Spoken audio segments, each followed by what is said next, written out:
Assalamualaikum warahmatullahi wabarakatuh. Saudara-saudaraku mahasiswa yang saya cintai, pada semester ini kita ketemu dalam mata kuliah Integrated Pest Management atau pengendalian hama terpadu.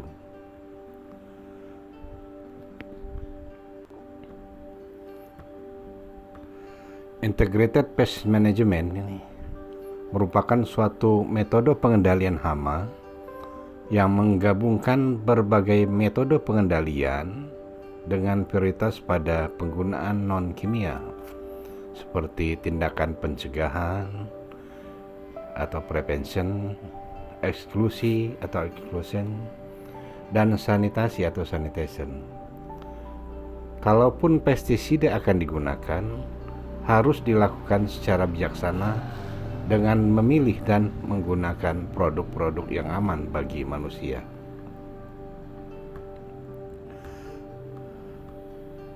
Nah, mungkin yang kita bahas pertama ini sekarang adalah tentang apa itu Integrated Pest Management.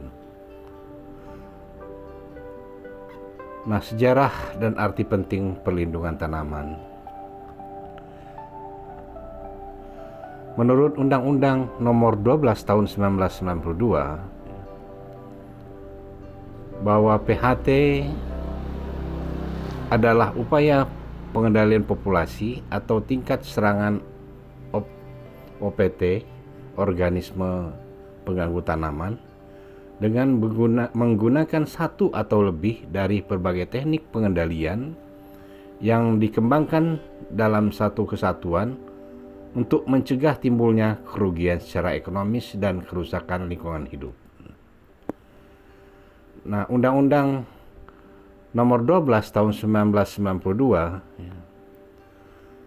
bahwa sistem PHT itu adalah yang pertama, penerapan PHT harus dilakukan secara bersistem, terpadu, terkoordinasi, yang memadukan berbagai komponen dan pihak baik dari segi teknis, sumber daya manusia, sumber dana maupun kelembagaan.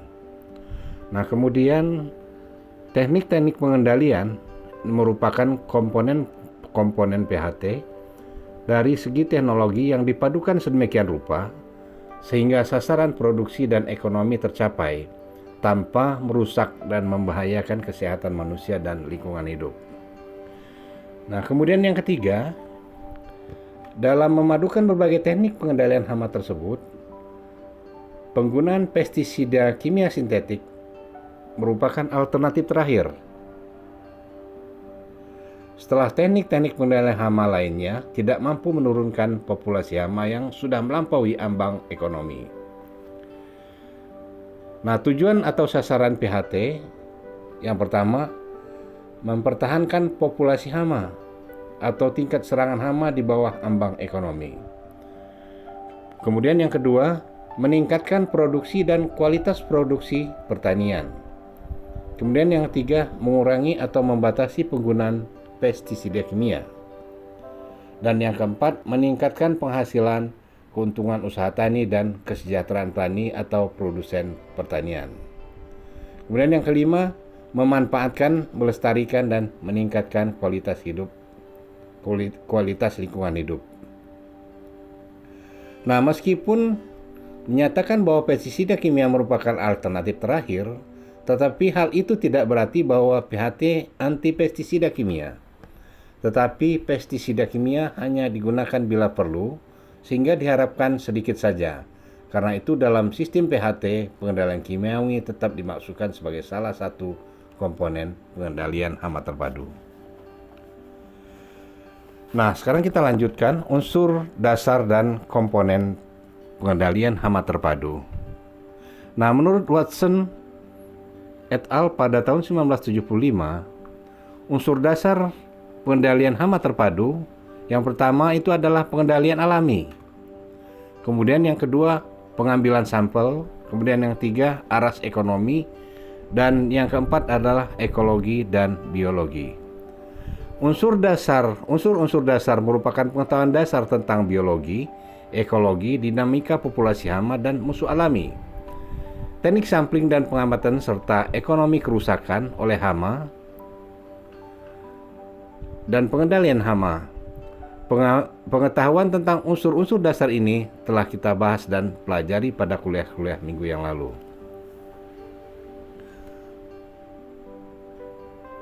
Nah, kemudian kita lanjutkan komponen PHT. Nah, komponen PHT ini adalah terdiri dari pengendalian fisik, kemudian yang kedua pengendalian mekanik, kemudian yang ketiga pengendalian cara bercocok tanam atau kultur teknis, kemudian yang keempat pengendalian varietas tahan, kemudian yang kelima pengendalian hayati, kemudian yang keenam pengendalian dengan peraturan atau regulasi atau karantina, kemudian yang ketujuh pengendalian kimiawi. Nah, sekarang kita bahas pengendalian fisik.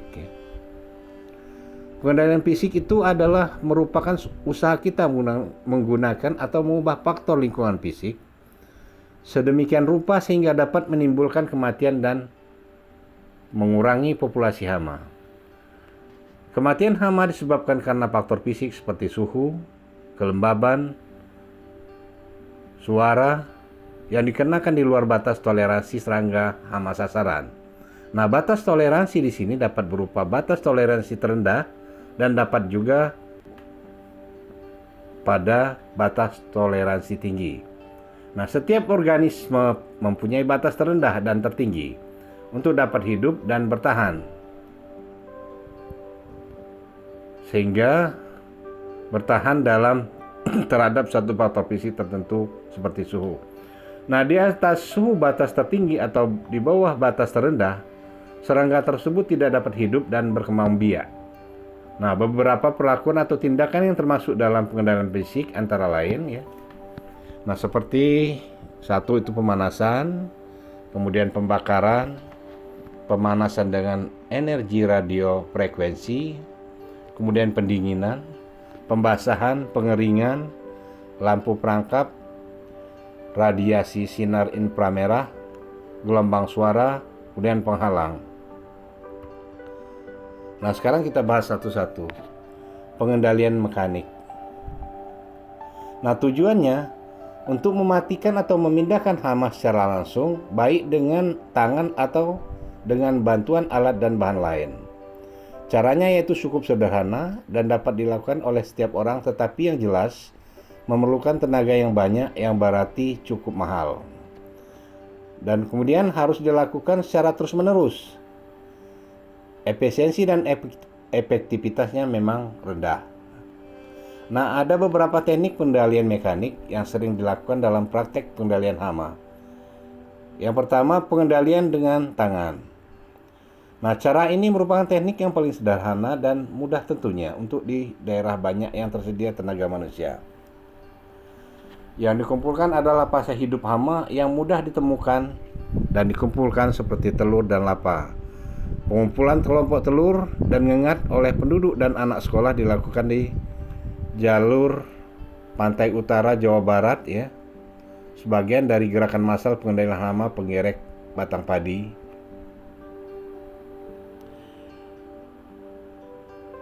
Nah, kemudian gropiokan. Gropiokan biasanya dilakukan untuk pengendalian hama tikus, yaitu dengan membunuh tikus baik yang berada di dalam liang maupun yang sedang berada di luar sarang. Nah, kemudian memasang perangkap ya. Nah, serangga hama diperangkap dengan berbagai jenis alat perangkap ya. Ini bisa sesuai dengan jenis hama dan fase hama yang akan ditangkap. Nah, alat perangkapnya ini diletakkan pada tempat atau bagian tanaman yang sering dilewati oleh hama. Nah, kemudian yang tiga itu pengusiran ya. Kita juga bisa melakukan pengusiran terhadap hama ya. Misalnya mereka sedang menuju pertanaman ya, kita usir ya. Nah, sampai saat ini pasti sering memasang patung-patungan terbuat dari kertas warna-warni di tengah sawah. Nah, itu namanya pengusiran ya. Nah, juga dikeluarkan suara-suara gaduh yang semuanya untuk menakut-nakuti atau mengusir burung yang biasa menyerang bulir-bulir padi yang sedang masak ya. Kemudian ada juga cara-cara lain ya. Beberapa cara pengendalian mekanik lain dapat dilakukan sesuai dengan jenis hama, bentuk tanaman, bagian tanaman yang terserang atau fase hama yang menyerang.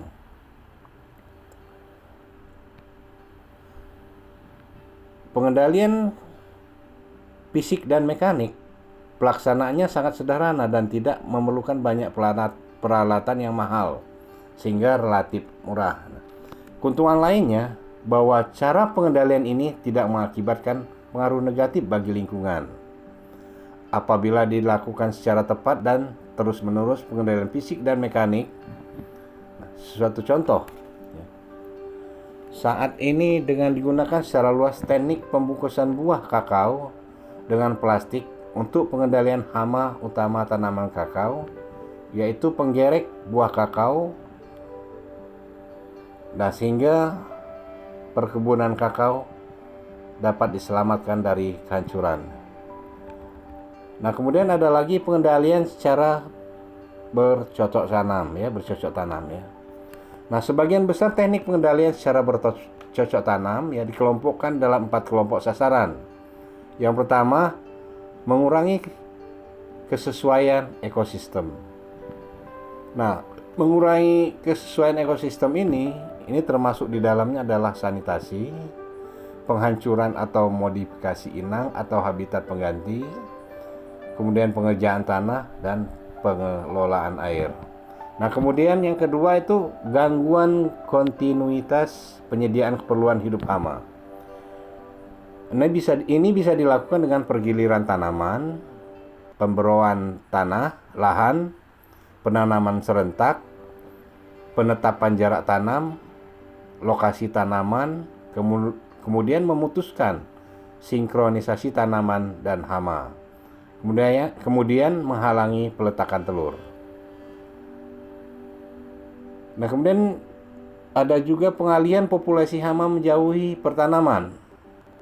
Itu dilakukan dengan cara penanaman tanaman perangkap, kemudian panenan bertahap. Kemudian ada lagi pengurangan dampak kerusakan hama, yaitu mengubah toleransi inang, kemudian mengubah jadwal panen. Demikianlah perkuliahan kita pada hari ini dan kita akhiri. Wassalamualaikum warahmatullahi wabarakatuh.